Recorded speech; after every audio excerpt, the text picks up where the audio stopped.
Hi, everyone. This is Mark Spile again from Cabot Crossing Publishing. Hello, everyone. I'm with another author from our new anthology, Fairy Tales, Folklore, Fables Reimagined. So today we have Sean, who was an author from our first anthology, Dragons of a Different Tale, and he's back again with another awesome story. Can you introduce yourself, please? I would be delighted. Thank you, Marks. Thank you, Marks, for having me.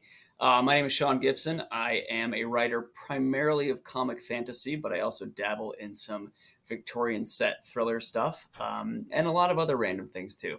Awesome. And how about your story? Do you want to give them a little tease?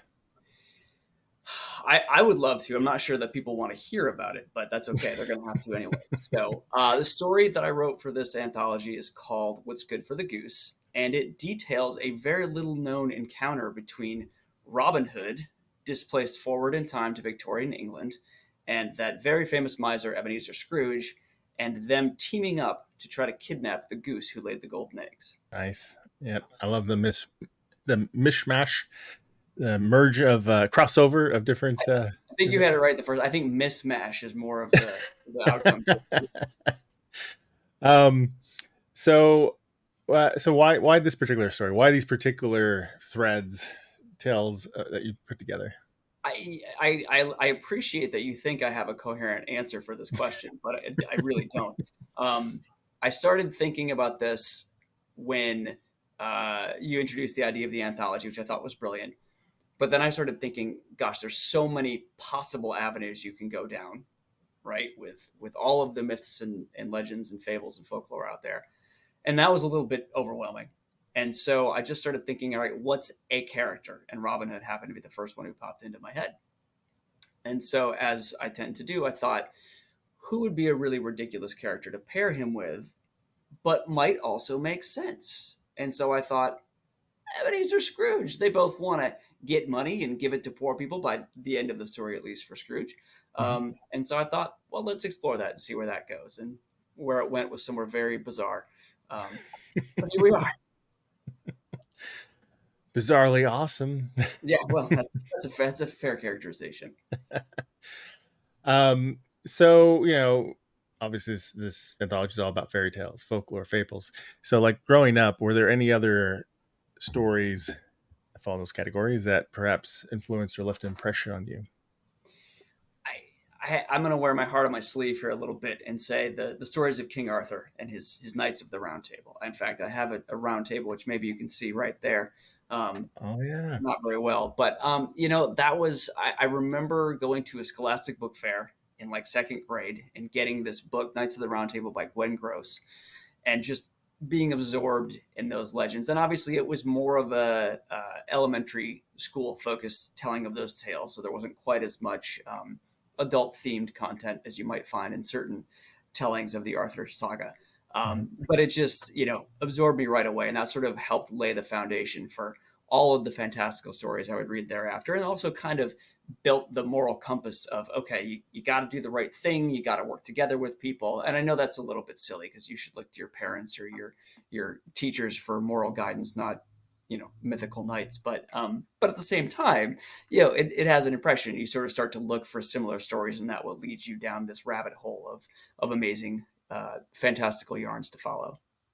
Awesome. Hey, if it works, it's good. um, so so how about? Oh yes, of course. So we're doing a Kickstarter for this anthology. So if you're watching it uh, soon after this video premieres, the Kickstarter's live. You can support it. And what's nice about Kickstarters is we have stretch goals. We have different reward tiers where we can offer a lot of cool stuff that can maybe even get you in the story a little bit. Why don't you tell them about one of the rewards that you volunteered for? Yeah, so I am offering to do a Tuckerization. So if you have ever dreamed of being, well, I won't say he is a great person, though you know what could be a great.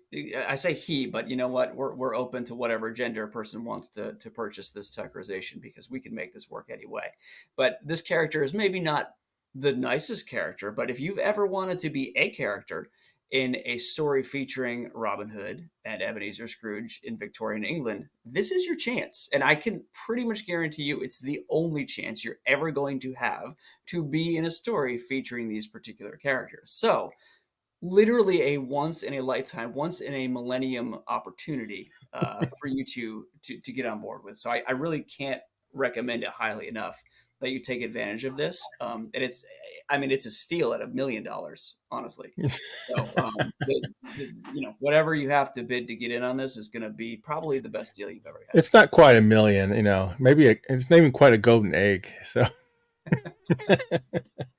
I'm telling um, you, it really is. I say that sincerely. This could not be a more unique opportunity. So I think if you are a collector of the weird and unique, this is your chance.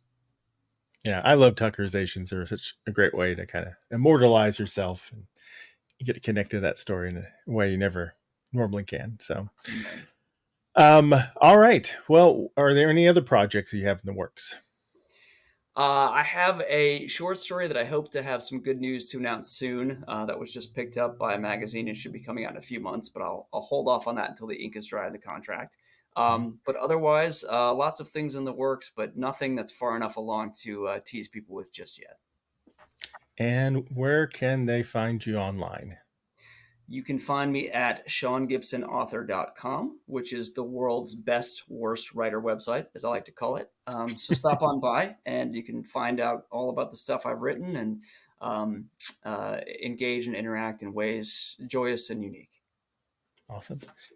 And if you want to support the Kickstarter, one way is to go over to cabotcrossing.com. You'll find a link to the Kickstarter there. If you happen to watch this video past the Kickstarter, and you're like, darn it, I missed it. Well, you can still get the book. There's going to be a gap before it gets released wide, but you can look there for pre-order or buy it wide from there. So, all right. Well, thank you so much for joining us today, and I hope everyone enjoyed this. I did, and and now I want to read some King Arthur. So, Fantastic. My work here is done.